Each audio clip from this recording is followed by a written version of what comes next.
नमस्कार दोस्तों, ज्ञान सागर चैनल में आपका स्वागत है। तो गाइस, कल हम आपको तरंग बता रहे थे। तो हमने तरंग के टाइप बताए थे जो कि दो प्रकार की होती हैं। एक होती है यांत्रिक तरंग जो कि ठोस, द्रव, गैस तीनों अवस्थाओं में गति कर सकती है, और जिसका जो एग्जाम्पल होता है वो होती है हमारी ध्वनिकरण।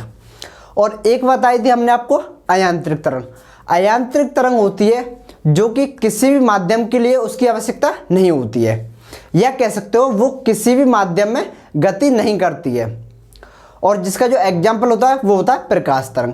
इसी तरह कुछ जो तरंग थी जिनके जो कुछ कार्य भी थे और जिनके जो खोजकर्ता थे वो हम कल नहीं करा पाए थे, तो आज हम उनको कराते हैं। तो जैसा कि पता था आपको, तरंग चल रहा था, हमारा जो टॉपिक था जिसे हम वेव कहते हैं। तो आज बताएंगे कि सर्वाधिक जो भेदन क्षमता होती है वो किस तरंग की होती है, और कुछ तरंगों के कार्य ऐसे होते हैं जो कि हमारे कार्यों में प्रयोग किए जाते हैं। जैसे कि एक होती है हमारी गामा तरंग, गामा किरण। दोस्तों, गामा किरण की खोज की थी हमारे एक साइंटिस्ट हैं हेनरी बैकुलर करके। हेनरी बैकुलर, इन्होंने गामा किरण की खोज की थी। गामा किरण से एक पॉइंट हम आपको बता देते हैं कि सर्वाधिक वेदन क्षमता वाली किरण है ये। सर्वाधिक वेदन क्षमता होती है। तो सर्वाधिक वेदन क्षमता गामा किरण की होती है। इसी तरह एक और किरण होती है जिसका नाम है एक्सरे। एक्सरेज, आपने नाम सुना होगा। जो एक्सरे किरण है उसकी खोज की थी रो एंटजन ने।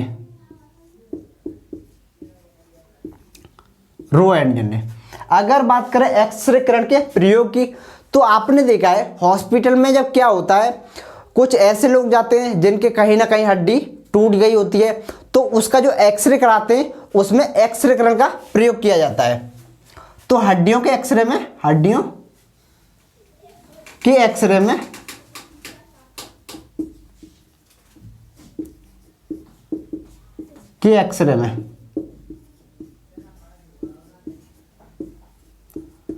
हड्डियों के एक्सरे में एक्सरे किरण का प्रयोग किया जाता है। अब बात करते हैं दोस्तों परावैंगनीकरण की। परावैंगनीकरण नाम तो आपने सुना होगा।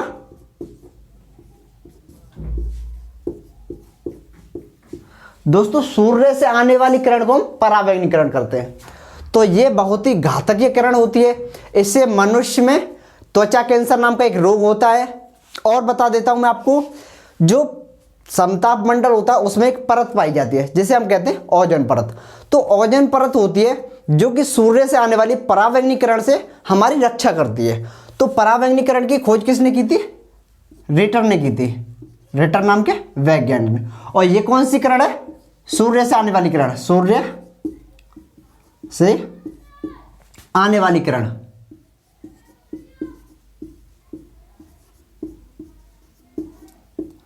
तो दोस्तों, क्या होता है, जो ओजोन परत होती है वो परावैंगनीकरण को रोक लेती है, और कुछ ऐसी किरणें होती हैं जो कि हमें नुकसान नहीं देती, उन्हें वो आने देती है।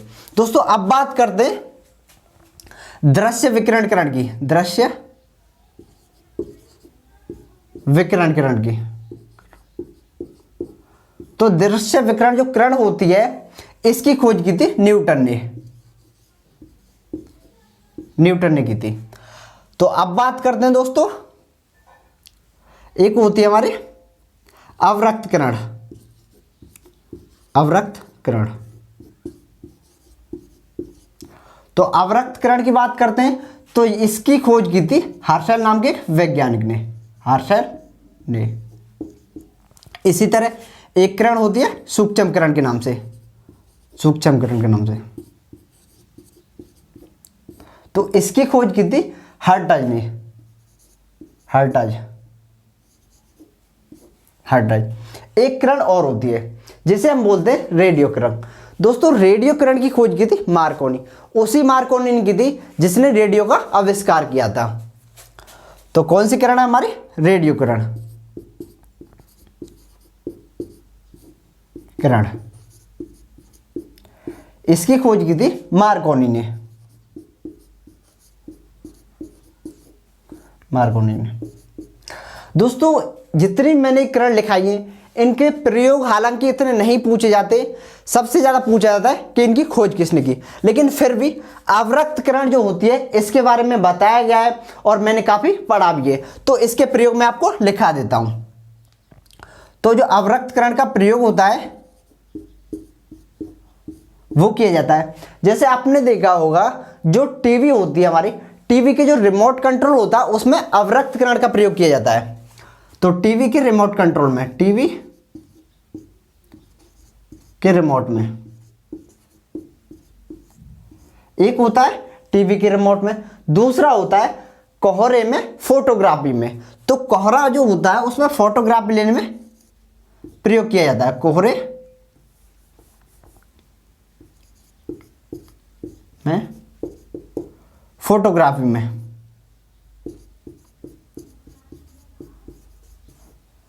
दोस्तों एक प्रयोग इसका और होता है, जैसे कि रोगियों की सफाई करने में, रोगियों की सफाई करने में भी इसका प्रयोग किया जाता है, कि सफाई। तो ये मैंने आपको 3 प्रयोग बताए, जैसे कि आपको दिखना है, एक टीवी के रिमोट में, दूसरा होता है कोहरे में फोटोग्राफी में, तीसरा होता है रोगियों की सफाई करने में। दोस्तों अब बात करते हैं जो कुछ ध्वनि तरंगी होती हैं जो कि लंबवत कार्य करती हैं, और लंबवत कार्य करती हैं जैसे कि अनुप्रस्थ तरंग होती है जो कि मैंने आपको बताया था, उसमें जो कंपन होता है वो लंबवत होता है। तो उससे संबंधित कुछ क्रियाएं होती है उनके बारे में आपको बता देता हूं, जैसे कि ऐसे करके कुछ किरणें होती हैं जो अनुप्रस्थ तरंग होती है, किसी ठोस वस्तु में चलती हैं। जैसे चलती हैं, इस तरह चलती हैं, लंबवत। दोस्तों लंबवत मैंने आपको बताया था, एक समांतर चलती है जो होती है अनुदैर्ध्य तरंग। जो अनुदैर्ध्य तरंग होती है वो कुछ ऐसे करके चलती है, और जो अनुप्रस्थ तरंग होती है वो ऐसे करके लहरा लेके चलती है। इसका मतलब ये आपने देखा होगा किसी हम ठोस वस्तु में कोई सामान मारते हैं तो उसमें कुछ ऐसे वाइब्रेट की तरह से होता है, तो इसका मतलब है उसमें जो किरणें हैं वो लंबवत तरंग है। तो देखिए ये लंबवत के दौरान जो अधिकतम दूरी तय करती है इसे हम बोलते हैं आयाम। क्या बोलते हैं? आयाम। इस दूरी को बोलते हैं हम आयाम। ये आपको समझ में आ गया होगा। दोस्तों अब बात करते हैं जो तरंग होती है इस रेखा से जाके यहां से फिर यहां रेखा पे आ जाती है, तो इस रेखा से जाके फिर इसी रेखा पर वापस आने में जो समय लगता है उसे हम बोलते हैं आवर्तकाल। तो समय बोलते हैं आवर्तकाल, तो उसे बोलते हैं आवर्तकाल। अगर आप कहना चाहो तो इस तरीके से कह सकते हो कि एक कंपन में जो समय लगता है उसे हम बोलते हैं आवर्तकाल। तो यहां पे मैं आपको बता देता हूं, तो कैसे कह सकते हो? एक कंपन में लगा समय, एक कंपन में लगा समय। तो यहां पे मैंने पोस्टक में लिख दिया है कि एक कंपन में लगा समय जिसे हम बोलते हैं आवर्तकाल। तो दोस्तों अब बात करते हैं तरंग दैर्ध्य की। देखो एक कंपन के दौरान जितनी ये दूरी समांतर तय करती है उसे हम बोलते हैं तरंग दैर्ध्य। तो इस दूरी को क्या बोलते हैं हम? तरंग दैर्ध्य। तरंग दैर्ध्य। दोस्तों इस दूरी को बोलते हैं हम तरंग दैर्ध्य। एक चीज मैं आपको और बता देता हूं कि आवृत्ति क्या होती है। जैसे आपको पता है कि जो लंबवत दूरी तय करती है उसे हम आयाम कहते हैं, और जो समांतर दूरी तय करती है एक कंपन के दौरान उसे हम बोलते हैं तरंग दैर्ध्य। और एक कंपन यानी एक कंपन होने में जितना समय लगता है उसे हम बोलते हैं आवर्तकाल। तो अब बात करते हैं, देखो एक कंपन में जितना समय लगता है उसे आवर्तकाल बोलते हैं। तो एक सेकंड में जितने कंपन होते हैं एक सेकंड में, तो उसे बोलते हैं हम आवृत्ति। क्या बोलते हैं? आवृत्ति। आवृत्ति। तो आवृत्ति किसे बोलते हैं? 1 सेकंड में जितने कंपन होते हैं उसे बोलते हैं आवृत्ति। 1 सेकंड में होने वाले कंपन, होने वाले कंपन। तो दोस्तों ये क्या है, जो तरंगों से होने वाली कुछ क्रियाएं थी जो कि मैंने आपको बता दिया। आपको मालूम होना चाहिए कि आवृत्ति क्या होती है, आवर्तकाल क्या होता है, तरंग दैर्घ्य क्या होता है, इन सभी बातों पर। तो गाइस आपको समझ में आ गया होगा अच्छे से। और मैं आपको बता रहा हूं कि जो ध्वनि तरंग होती है उसमें जो आवृत्ति का प्रयोग होता है। तो गाइस चलते हैं, कल फिर मिलते हैं आपको एक नए टॉपिक के साथ। और उम्मीद है आपको वीडियो अच्छी लगी होगी, थोड़ा सा शेयर कर दीजिए। धन्यवाद।